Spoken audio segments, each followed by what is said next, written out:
Thank you for joining me on Paint a Beautiful Picture. Today we are looking again at the principle of sowing and reaping. So we'll call this part 2. We talked last week about every action, every decision ends up with a result. And we need to be mindful of that. We really need to teach our children to be mindful of that. You can't grow corn from a soybean. It's not going to happen. So if you want a particular thing to grow up in your life, you have to sow seeds of that thing, and it will get to be bigger. You will have more of it, and every single time, without exception, it will have a bigger result than you probably imagined. One corn seed will end up growing a stalk that'll develop 5 or 6 ears of corn, and each of those ears of corn can have between 1 and 2,000 kernels of corn. All that from one seed. We should be very mindful of that. One action over time really will develop a whole lot more than we might have imagined. So we need to be careful. The first principle that we're going to look at today is compassion versus cruelty. Okay. I don't know if you've ever had many really cruel people in your life. Sadly, since I grew up in an abusive home, I have. Cruelty definitely gets bigger. Okay. And I'm not going to go into it heavy duty because I think all of us have watched the news and we have an understanding that there's plenty of cruelty in our world. But if we allow a child to get away with being cruel, whether that's cruelty with his words or cruelty with his actions or physicality, and he grows up to become a cruel person, as I shared with you before, he's very likely to grow up and be terribly abusive to his wife and to his children. That's not something that you want to see. And very honestly, I know guys who've been horribly battered by their wife, so it does go the other way. It's very ugly when a woman is that kind of cruel to her children. Okay? So what you want to develop and foster in your child is a heart of compassion. That means when they see someone who is handicapped, they go to school with a kid who has autism, they're involved with someone in their school who's in a wheelchair. You need to develop in them such a sense of go alongside that person, and though they might be awkward and they don't have a really easy time having a relationship, do your best to have a relationship with them. That person who's in a wheelchair, offer to help them, carry their book bag, go on the elevator with them, always be willing to go and be helpful to them. Teach them to have compassion. Teach them to have compassion by taking them to a homeless shelter. Help them to understand people who don't have a home and they don't have running water and they don't have a bed to sleep in. They don't look very nice. Sometimes they definitely don't smell very nice.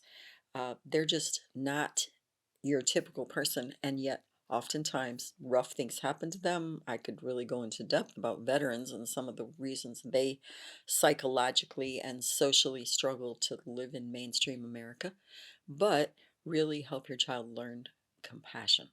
When their friend's having a hard day, instead of going, I hate you and I'm not going to be your friend anymore and you're just a jerk, which is often what kids do, help them when they come home and tell you about how their friend was ugly today and they got really mad and they had a big fight. Say to them, well, do you have any idea what's going on?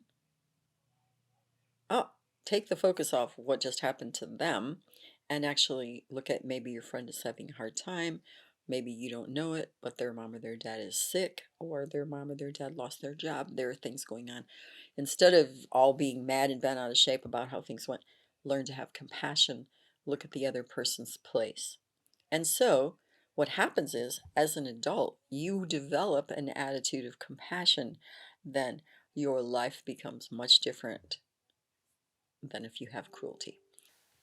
You're going to want your child to understand that if you plant certain things into your life, it's going to grow bigger. It's going to develop into something more.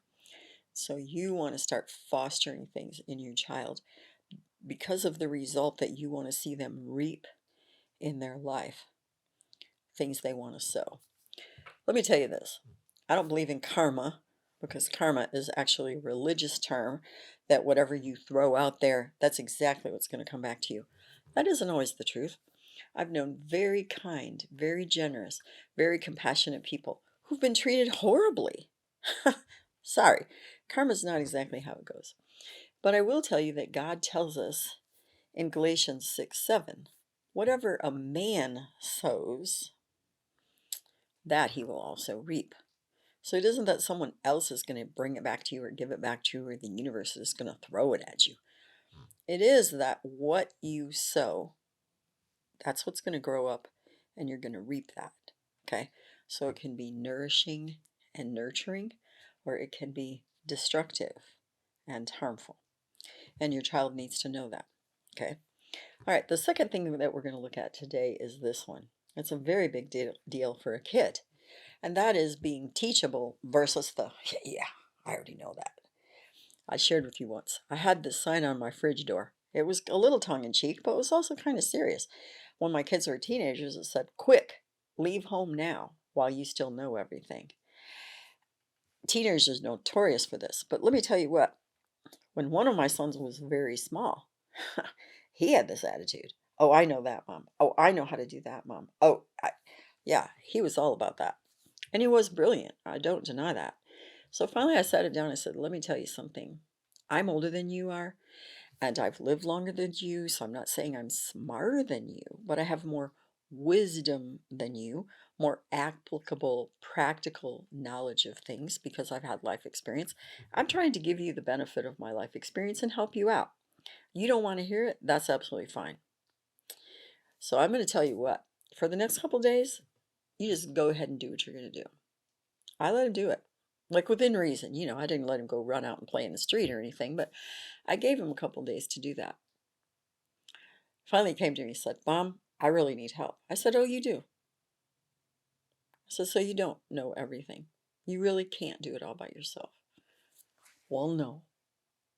I said, good. I'm really glad you learned that. A child needs to understand that he needs a teachable heart. Okay? He needs to have an attitude of willingness to learn and let people help him learn that know more than he does. Sometimes people will say to me, oh man, you're such a kid. Like you're mature, but you're such a kid. Thank God. And I am, frankly. I have always had a spirit of a kid. I have very childlike faith. I definitely have a strong sense of wonder about things, though I might have seen it 100 or 1,000 times. I don't easily get jaded. I do have that enthusiasm, and sometimes I get kind of loud, and my friends will tell me to knock it off. But, I am a kid, and that is an awesome thing. I'm really glad to have that trait.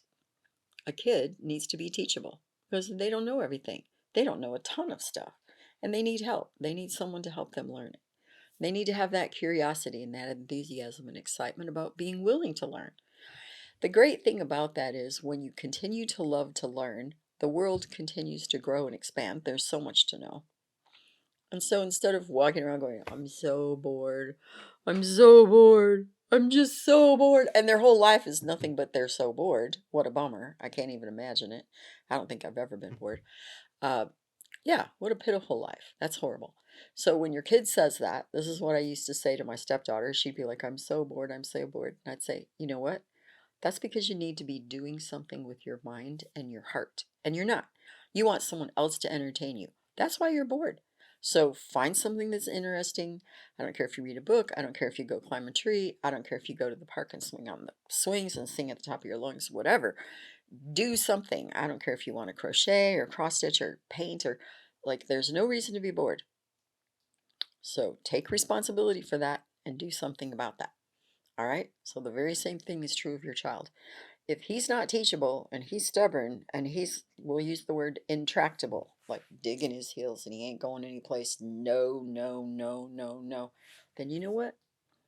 Give him a couple days to experience that, really experience that. That means don't cook for him.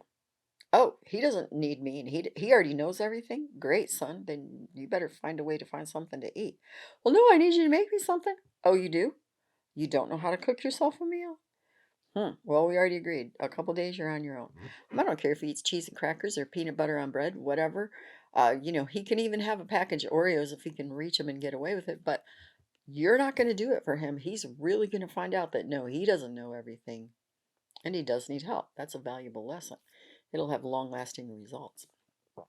This is a big deal to me. Saving versus spending. Okay. Most of the people in the United States of America today have more money than any group of people on the planet has ever had per capita. This includes all the people who are on some kind of government assistance. And we're always walking around feeling so poor and spending every penny we have. Huh, that's pretty pathetic, frankly. Some people save. I can tell you that since I was young, I mean 12, when I started earning a certain amount of money, I've always saved.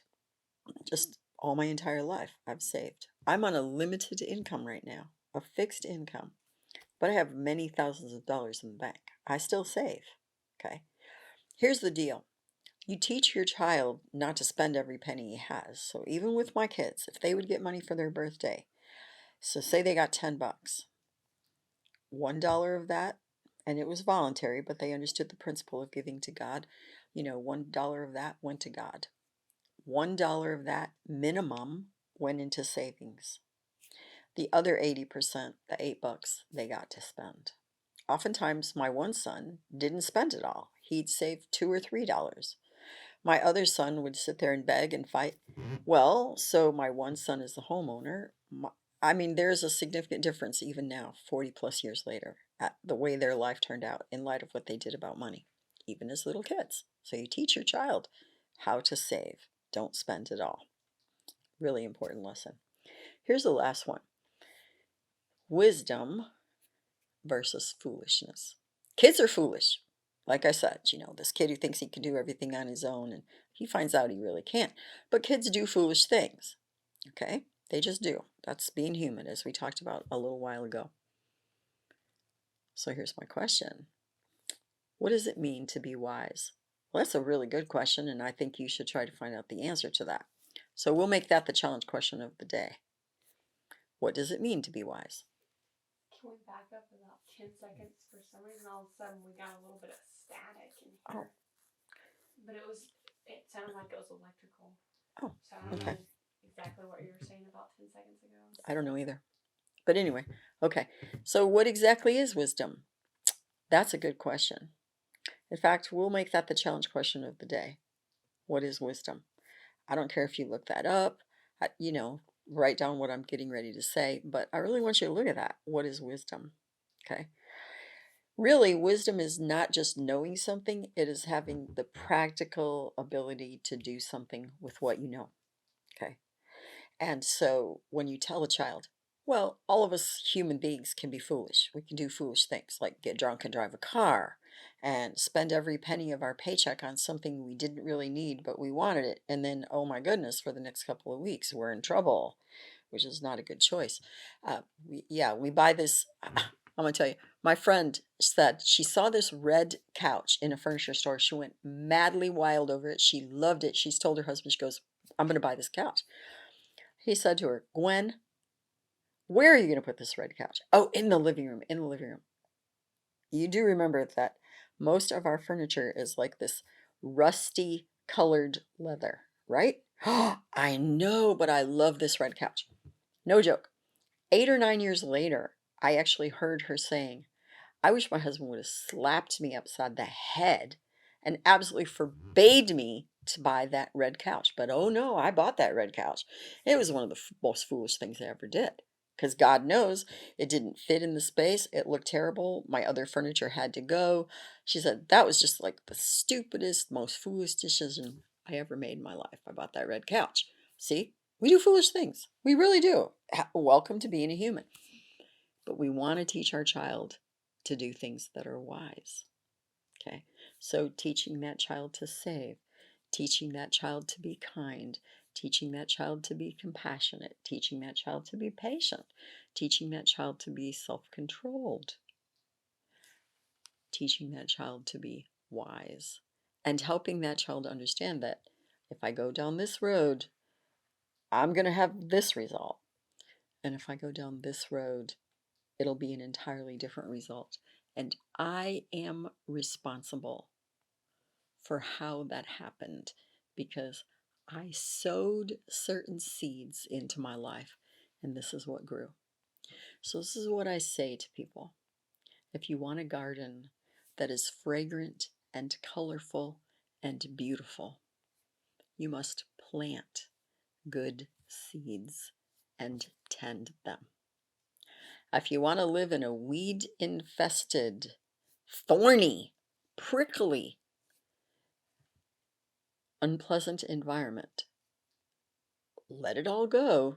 Don't put down intentional seeds, and that's probably what you're going to get is thorns and thistles and ugly stuff. So teach your child to plant good seeds, and for the rest of their life, and truthfully for generations to come, there will be a reaping of good and beautiful things. Thank you for joining me today on Paint a Beautiful Picture. You may find additional information on our paintabeautifulpicture.com website. Additionally, you may watch me on Rumble, and you may also listen to a podcast on Buzzsprout or Spreaker, all under the name Paint a Beautiful Picture. If you like this video, please give me a thumbs up. You may subscribe, and if you are interested in receiving notifications, please hit the notifications button.